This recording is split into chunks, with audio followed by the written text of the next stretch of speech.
মন্ত্রিসভার বেশ কয়েকজন মন্ত্রীর কাজে চরম অসন্তুষ্ট মুখ্যমন্ত্রী। এর জেরে মন্ত্রিসভা থেকে 3 জন মন্ত্রীকে সরানো হতে পারে। শুক্রবার বিধানসভায় তাঁর ঘরে দলের কয়েকজন নেতা মন্ত্রীর উপস্থিতিতে এমনই ইঙ্গিত দিয়েছেন মমতা বন্দ্যোপাধ্যায়। যেসব মন্ত্রীদের সরানোর সম্ভাবনা তারা হলেন কৃষ্ণেন্দু নারায়ণ চৌধুরী, খাদ্য প্রক্রিয়াকরণ মন্ত্রী; হায়দার আজিজ সফি, কারামন্ত্রী; সাবিত্রী মিত্র, দফতরবিহীন মন্ত্রী। মন্ত্রীদের কাজে নজরদারির জন্য এদিন সুব্রত মুখোপাধ্যায়কে দায়িত্ব দিয়েছেন মুখ্যমন্ত্রী। সূত্রের খবর, মুখ্যমন্ত্রীর সঙ্গে বৈঠকের পরই সুব্রত মুখোপাধ্যায় সাবিত্রী মিত্রকে জানিয়ে দেন মুখ্যমন্ত্রী তাঁর কাজে খুবই অসন্তুষ্ট। মালদার কাউকেই মন্ত্রী রাখতে চাইছেন না তিনি। সাবিত্রী মিত্রকে পদত্যাগ করারও পরামর্শ দেন সুব্রত।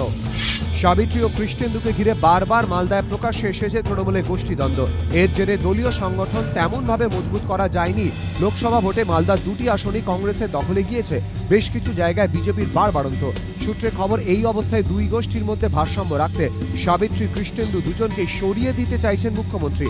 অন্যদিকে কারা দফতরের কাজেও তিনি অসন্তুষ্ট ছিলেন। তার উপরে জেলের মধ্যেই কুণাল ঘোষের আত্মহত্যার চেষ্টাকে ভালোভাবে নেননি মুখ্যমন্ত্রী। তার জন্যই সফির ওপরে কোপ পড়তে পারে বলে মনে করছে রাজনৈতিক মহল।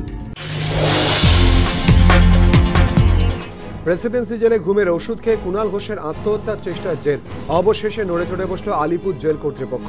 সূত্রে খবর, তল্লাশি চালিয়ে ঘুমের ওষুধ উদ্ধার হয়েছে ধৃত সারদা কর্তা সুদীপ্ত সেন ও ইস্টবেঙ্গল কর্তা দেবব্রত সরকারের সেল থেকে।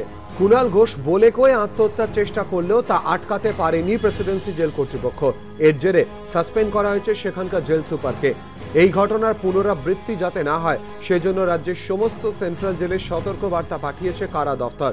আর এরপরই শুক্রবার আলিপুর জেলে তল্লাশি চালালেন কারারক্ষীরা।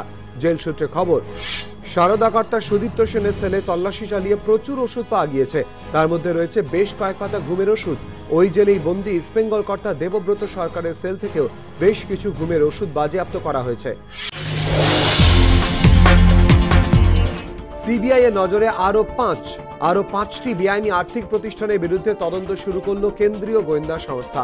সিবিআই সূত্রে খবর, এই 5টি সংস্থা হল angel group of companies, PAFL industries limited, royal international trading, wind Railcon limited এবং ASSDA অ্যাগ্রো প্রজেক্টস লিমিটেড। এই 5টি বেআইনি আর্থিক প্রতিষ্ঠানের ডিরেক্টর ও ম্যানেজিং ডিরেক্টরের বিরুদ্ধে বিশ্বাসভঙ্গ, প্রতারণা, অপরাধমূলক ষড়যন্ত্র এবং চিট মানি সার্কুলেশন স্কিম ব্যানিং অ্যাক্ট অমান্যের অভিযোগে FIR দায়ের করা হয়েছে। জানা গিয়েছে, তদন্তের স্বার্থে তাদের ডেকে জিজ্ঞাসাবাদ করবে সিবিআই। সারদা ছাড়াও ইতিমধ্যে MPS গ্রিনারি, আকাশদ্বীপ প্রজেক্টস লিমিটেডের বিরুদ্ধে FIR করে তদন্ত করছে সিবিআই।